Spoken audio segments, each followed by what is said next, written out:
What if we all stop hurting our children? And what if we start paying more attention to their safety?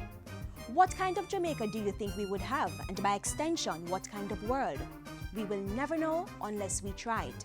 May is the perfect time to start as we observe Child Month. Hello, I'm Andrea Chisholm and you're watching Jamaica Magazine. Today's show looks at protecting our children from human trafficking and empowering our youth to tap into the nutraceutical industry. Stay with us.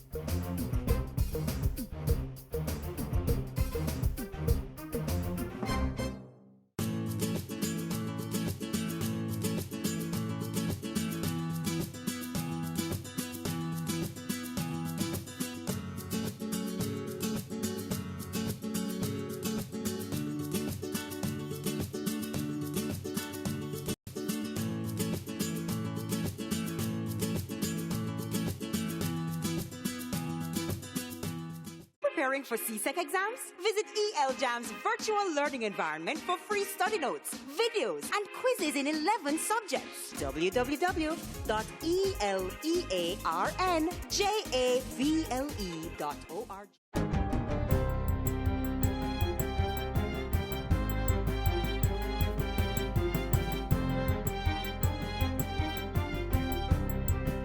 Good day, I'm Tamara McHale and this is your GIS News for Thursday, May 5. The Trinidad and Tobago government has committed to retrofitting a dedicated facility at its Piarco International Airport for the use of persons who are denied entry, including Jamaicans. The facility should be retrofitted by July of this year. It's one of Trinidad's concessions in response to the Jamaican government's intervention to secure better treatment of its nationals who seek to enter the Twin Island Republic. The commitment was communicated by Trinidad's Minister of Foreign and CARICOM Affairs, Dennis Moses, following a recent face-to-face meeting with Jamaica's Foreign Affairs Minister, Senator Kamina Johnson-Smith. In a letter to Minister Johnson-Smith, Mr. Moses revealed that the TNT government would also be implementing customer service training at Piarco in June 2016. It will specifically target those who interact with passengers who are denied entry. While welcoming the changes, Minister Johnson-Smith says discussions will continue in earnest to resolve more complex aspects of concern to the Jamaican government and people. The Ministry of Health is urging the public to be cautious in the preparation and consumption of ackee to avoid poisoning. The advisory comes as the ministry confirms that 2 cases of ackee poisoning have been reported since the start of the year. Chief Medical Officer Dr. Winston Delahaye says that if not properly ripened, ackee contains high levels of a toxin called hypoglycine, which can potentially lead to death if consumed. As a result, he says only ackees that have been allowed to open naturally and fully on the tree before they are picked should be eaten or sold. The Chief Medical Officer says there are precautionary steps that can be taken to ensure the proper preparation of the fruit. He recommends thoroughly cleaning the ackee by removing the seed and the pinkish or reddish membrane, and further washing the fruit properly, cooking it before eating and disposing of the water used. It is also advised that other foods such as saltfish, ground provision and rice are cooked separately. Symptoms of ackee poisoning include vomiting, stomach cramps or abdominal pain, dizziness, diarrhea and sweating. If persons are experiencing these symptoms, they should seek medical attention immediately and should have a sweet drink while on their way to the health center or hospital. All primary schools are to be introduced to a mathematics program dubbed Calculation Time, which is designed to improve students' knowledge and love of the subject. The program incorporates the use of songs, toys, workbooks, domino cards, and an online application. It was developed from collaboration between the governments of Jamaica and Japan and was officially launched last Friday. The initiative Calculation Time was introduced as a response to the need for students to develop mental prowess in working with numbers. Children were relying too much on the use of their fingers and manipulatives to solve problems that require computational skills. I was really convinced that calculation time is a very innovative way to make maths fun. Calculation Time was first introduced to Jamaica in 2011 as a pilot project in 7 schools before it was extended to 65 schools. It will now be available to all 774 primary schools on the island. During the launch, 20 laptop computers were handed over to some schools to further enhance the program. Energy Minister Dr. Andrew Wheatley says he is impressed by the number and size of alternative energy installations by various private sector organizations. The minister was speaking at the unveiling of Rainforest Seafood's 300-kilowatt solar system at the Montego Bay Freeport recently. Dr. Wheatley said government's duty concession on selected renewable items had made the transition more affordable for companies to install energy-efficient systems. This administration recognizes the importance of the private sector, that the private sector is the engine of our economy, and companies must employ energy management systems, clean energy, efficient and renewable systems and technologies. And he has encouraged small and medium-sized companies to take advantage of the opportunity. There is a concerted effort on the part of all the stakeholders to ensure that we provide cheaper and cleaner energy solutions to Jamaica. And finally, the Registrar General's Department, RGD, is increasing awareness of the importance of death registration. In a bid to enlighten persons, the RGD will be hosting a death registration symposium tomorrow, May 6, at the NHT Overtime Building in New Kingston. It's scheduled for 10 a.m. to 2 p.m. Because persons just think, oh well, somebody dies and they don't have anything. But that's not all it is about. It is critical to register a death. And we're just trying to share the information to the public, the importance of civil registration. RGD CEO was speaking at a JIS think tank on May 3. She said the symposium would also serve to inform persons about other civil registration matters.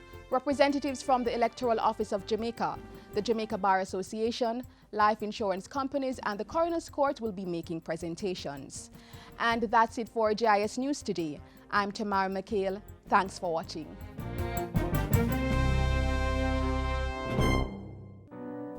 I had a plan for my life. I was going to be a doctor. I was going to be the first in my family to do great things. Then a friend of mine sold me into prostitution. You mash up my life. Stop human trafficking. It destroys lives. If you or anyone you know has been a victim of human trafficking, call 811 or 1-888-PROTECT. Be wise. Open your eyes. Spot them. Stop them. A message brought to you by the National Task Force Against Trafficking in Persons. The care and protection of our children is everybody's business, and to do that effectively, we must educate ourselves on some important things such as human trafficking. The correct term is trafficking in persons, and there are many signs that we all need to know.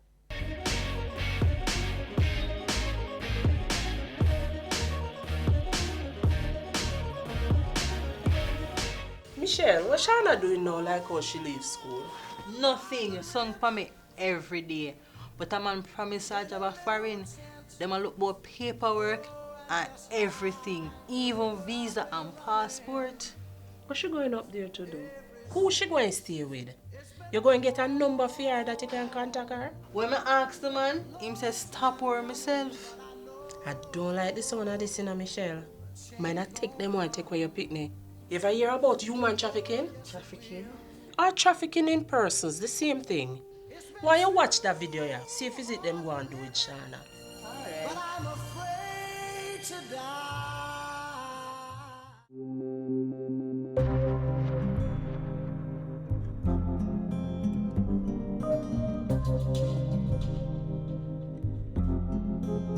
Trafficking in persons by law is a criminal offense.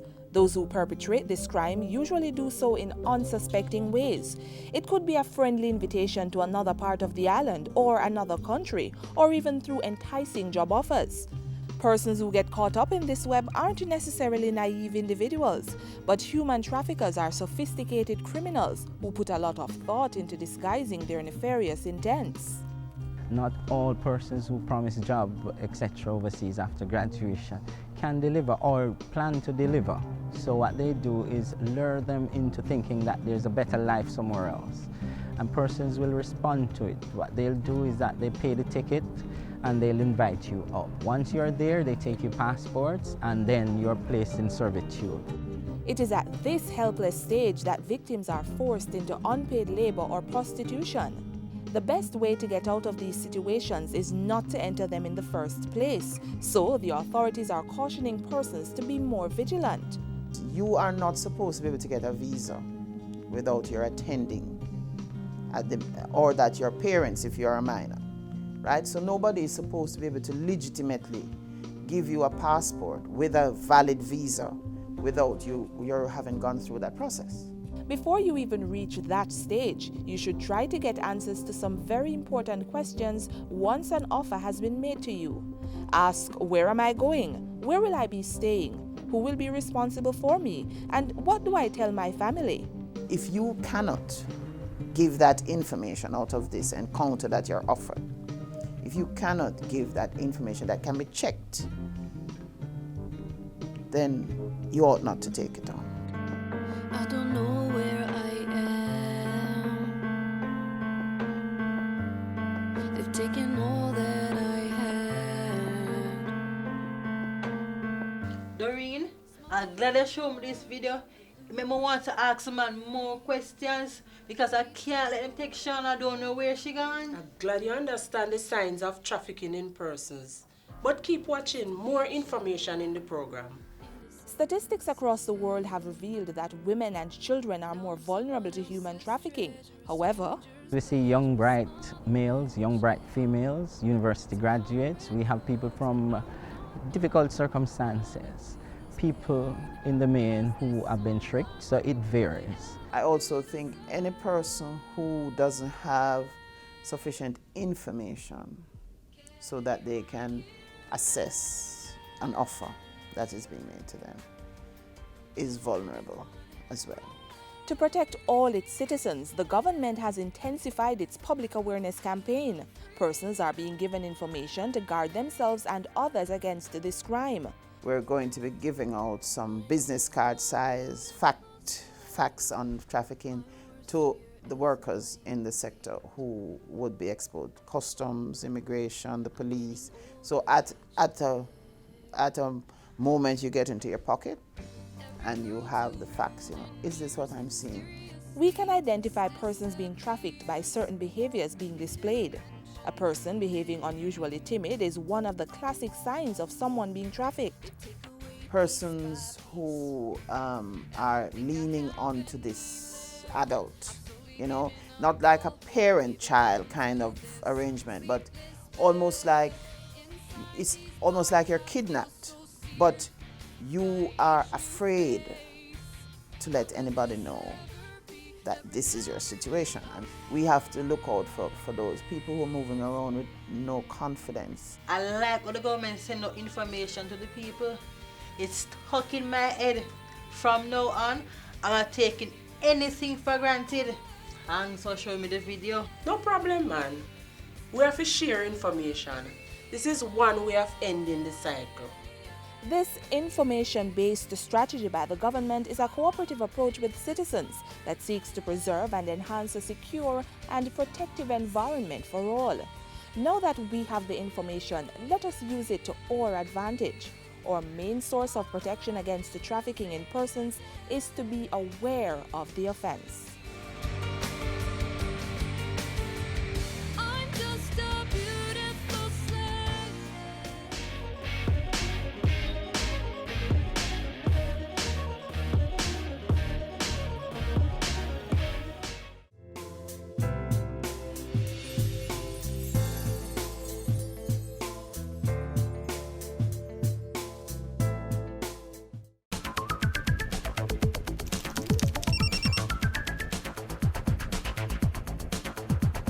The luxury of instant communication is today being enjoyed by just about everyone, from the toddler to the elderly.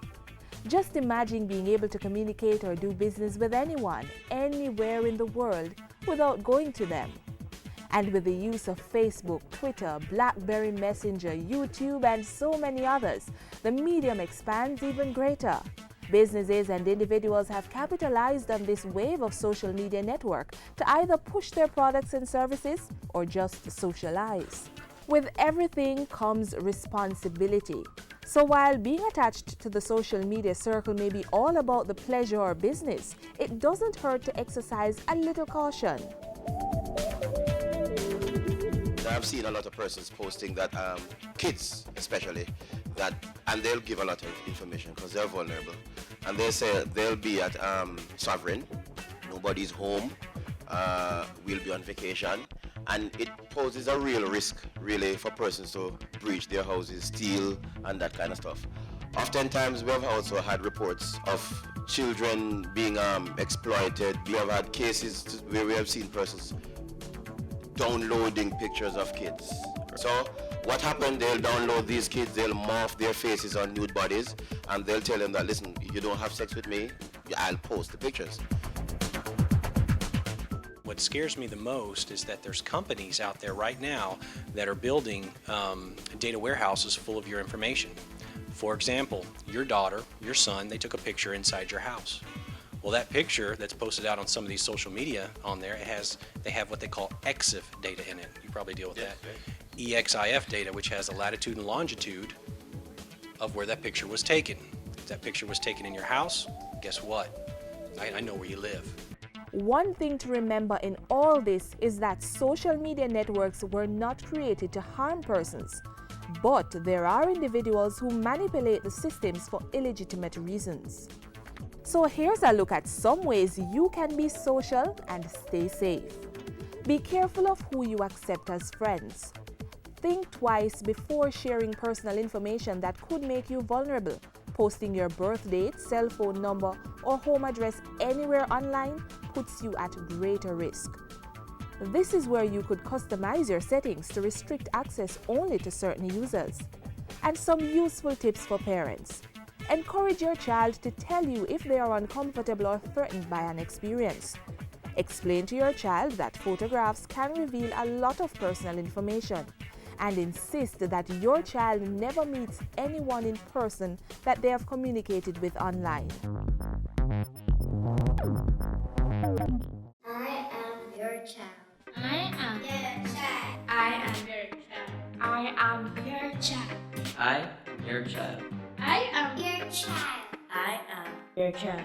I am your child. No child is just your child. No child is just my child. Every child is Jamaica's future. Every you coming like a man. We must do better. They are all our children. I am your child.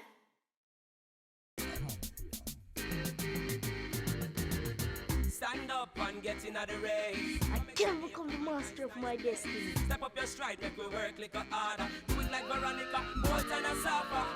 We can rise above the challenges and shine. Was with passion in your heart. Make a plan and stop all the idling. You think I saw we reach a the aging. I can, you can.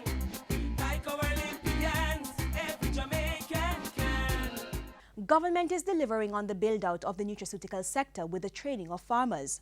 The aim is to get these individuals producing high-quality plants with medicinal properties to develop a sustainable national industry. Let me congratulate the graduating class.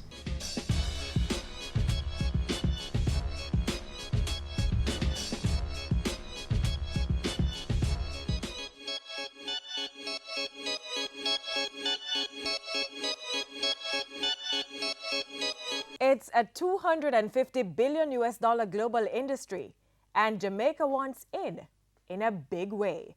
So more than 1,000 young farmers are being trained to tap into the lucrative nutraceutical industry.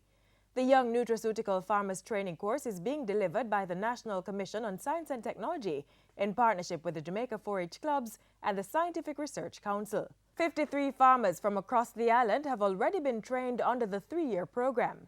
They were engaged in a 2-week intensive entrepreneurial training course that covered nutraceutical plant establishment and processing, basic bio-based laboratory skills, and good agricultural practices. We are not training only farmers. We are training and will continue to train entrepreneurs. Persons will be able to transform and improve on traditional agricultural practices to drive commerce, support industry, and strengthen the economy. Minister of Industry, Commerce and Agriculture Carl Samuda has assured those who've already graduated that they have the ministry's full support as they use their new skills to earn for their families and the country. I have pledged this throughout the length and breadth of Jamaica. My ministry, which is a combination of business and agriculture, and agribusiness especially, will play its part to facilitate you in every way possible. There can be no problem too great. There can be no activity in which I am engaged that is so pressing that I will not find time to deal with young people who want advice or assistance, especially in the field of agriculture, especially when it is combined with entrepreneurial activities.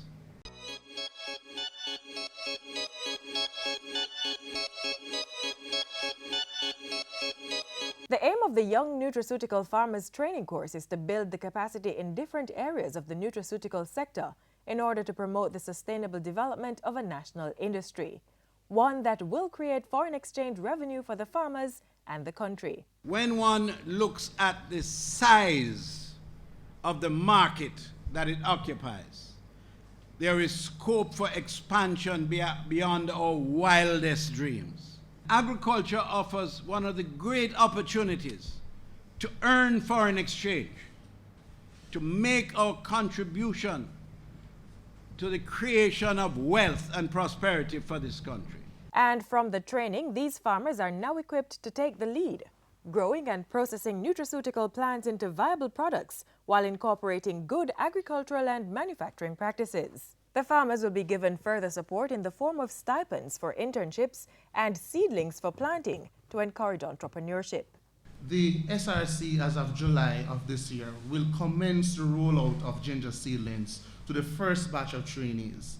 So over the next year, we will be delivering 2,000 ginger seedlings, high quality, clean tissue culture ginger seedlings to the 31 trainees from the first batch. And I'm sure you'll also be incorporated very soon as well.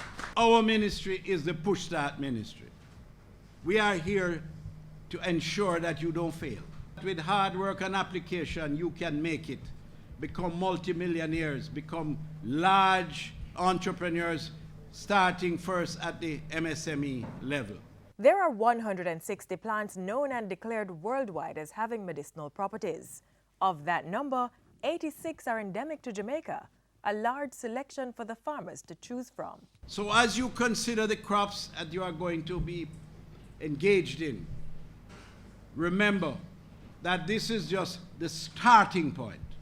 The sky is the limit.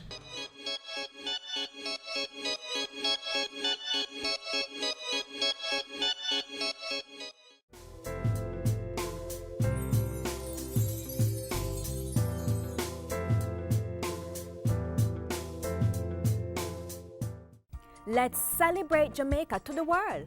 Fastest man in the world. First Jamaican woman to win gold in Olympic 100-meter sprint. An upcoming global superstar. Mouth-watering meals. And a vibrant set of people. We are Jamaicans. Let's get together and bring back the love. The Urban Development Corporation is to undertake a major redevelopment of the Fort Clarence Beach Park. When completed, the outcome will lead to greater satisfaction for patrons. The Urban Development Corporation, in association with the Jamaica Information Service, presents Urban Scope.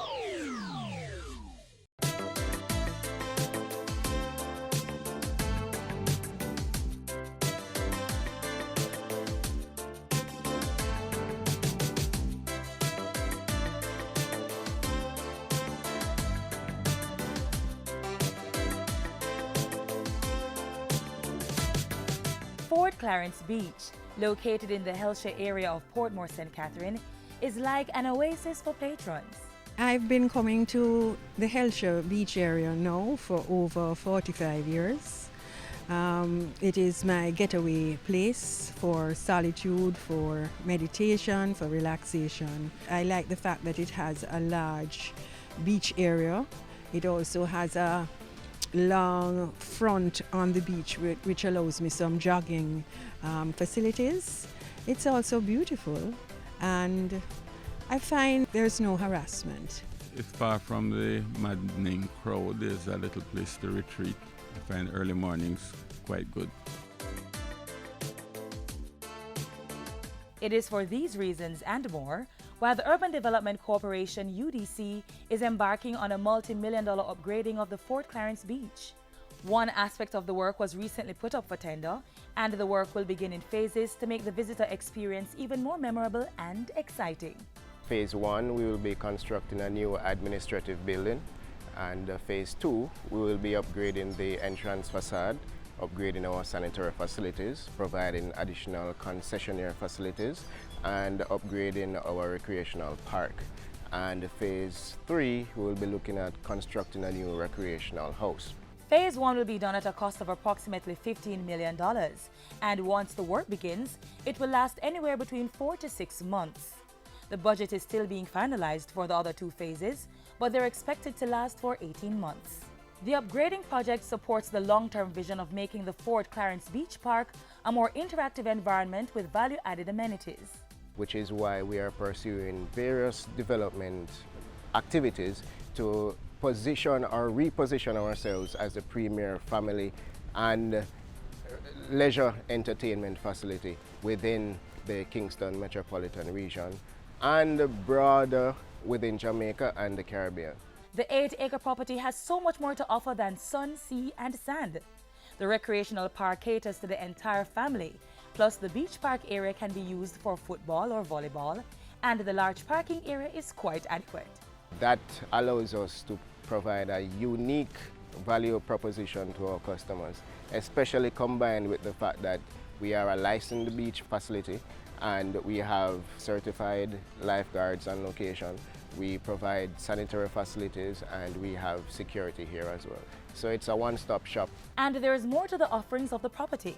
One popular purpose for which patrons use Fort Clarence is for special events. Could be parties, could be meetings, or just a simple get-together to enjoy some good vibes and have a good time. We have a broad range of culinary offerings.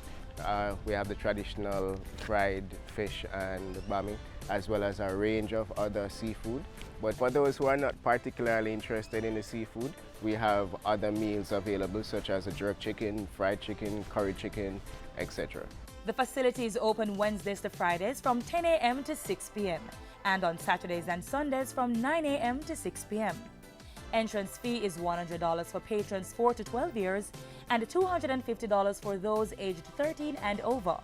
And with the summer holidays fast approaching, our patrons should come out, enjoy the facility, relax, take a break from the busyness of the day-to-day life, and just have a good time and enjoy some good vibes.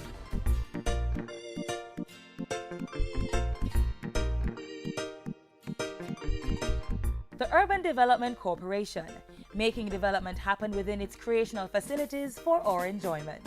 To learn more about the work of the Urban Development Corporation, call 656-8031 or visit their website at udcja.com. You may also follow them on Facebook, YouTube, Twitter, and Instagram, or visit their information center on the ground floor Kingston Mall, downtown Kingston. Urban Scope was brought to you by the Urban Development Corporation in association with the Jamaica Information Service.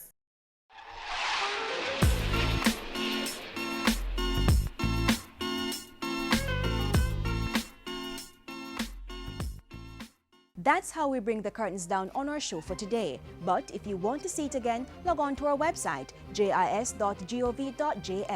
We always welcome your feedback, so keep sending your comments to Jamaica Magazine at jis.gov.jm or tweet us at JIS News. Our team will be back tomorrow with another show. On behalf of the entire production crew, I am Andrea Chisholm. Do take care.